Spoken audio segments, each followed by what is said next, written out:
why it's working.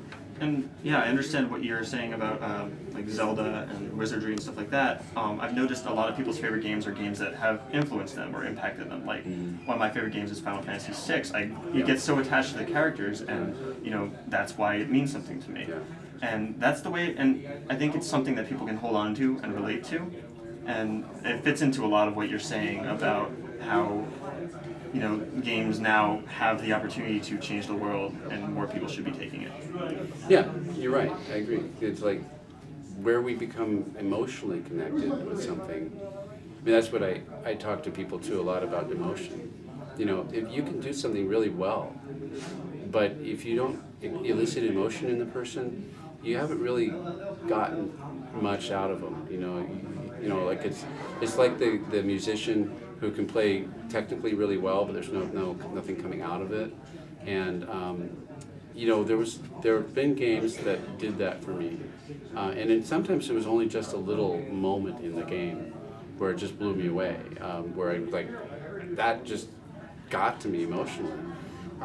And I'm trying to remember the name of the game because I tend to forget things now that I know really well. And so there was a game from Sega. And in that game, you had a character that joined you early in the game, and she was really good. So it really helped you because there were some difficult places you had to get through. Without her, you would have really been sunk. So you became very attached to her, and you're thinking, man, that's great. I'm sure glad I have her. And then you get to this bridge, and there's this crazy man there. And it turns out to be her father. It's very Japanese, this whole thing. He's crazy. She goes to try to you know, help him, and he kills her. And not only did this scene was, and then he's all broken up when he realizes he's killed his own daughter. And it's like this whole trauma and tragedy going on. But then the other tragedy is I lost this great character from my party. You know, it's like it totally sucked on every level. And yet it was so unexpected. It was so completely unexpected, and it was just brilliant in how, and I don't think that an American developer would have ever done that. I think it took the Japanese to take that brutal step, you know, and from their history, you know, I mean, there was a lot of, you know, kind of different way that violence happened in Japan in feudal times.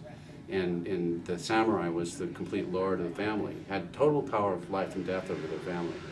And you know, that is not an American concept.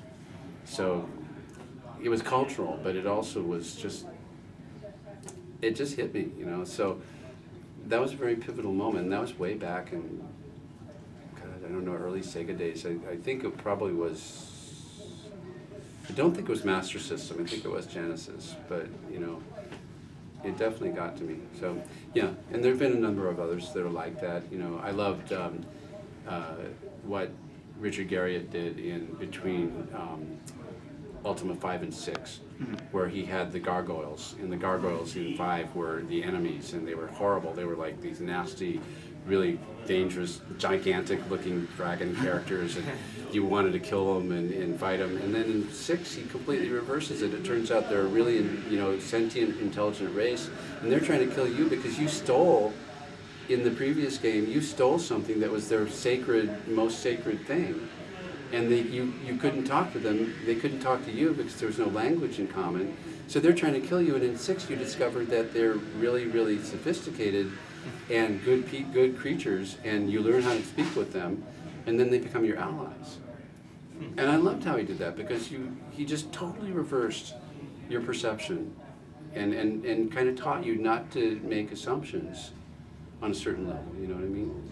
And the other thing he did brilliantly is he had this karma system in Ultima 4, and so when you did bad things, you got bad karma, and it affected you in the game. And what was really funny is, he told me this, is that he never put the karma system in any of the subsequent games, but all his fans who played Ultima 4 always assumed it was there. So they behaved as if it was there, but it wasn't. So anyway, that's it. You know, I don't know what else I could tell you, but.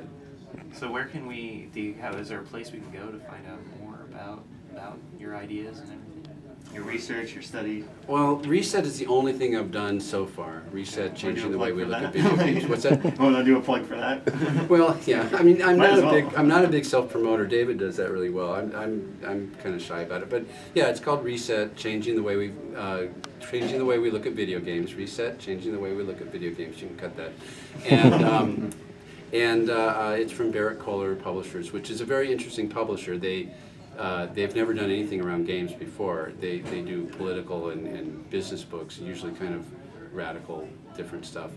And they're just really cool. They're in San Francisco, and they have a different business model with their authors and stuff. And so I enjoyed working with them. They were really great. And anyway, so it's a book written for non-gamers, but gamers can really get a lot out of it because it does deconstruct why games are effective as learning environments, and then how we can use that learning, the learning tools of it to help create these other ideas. And for parents, it's a good gift for your parent.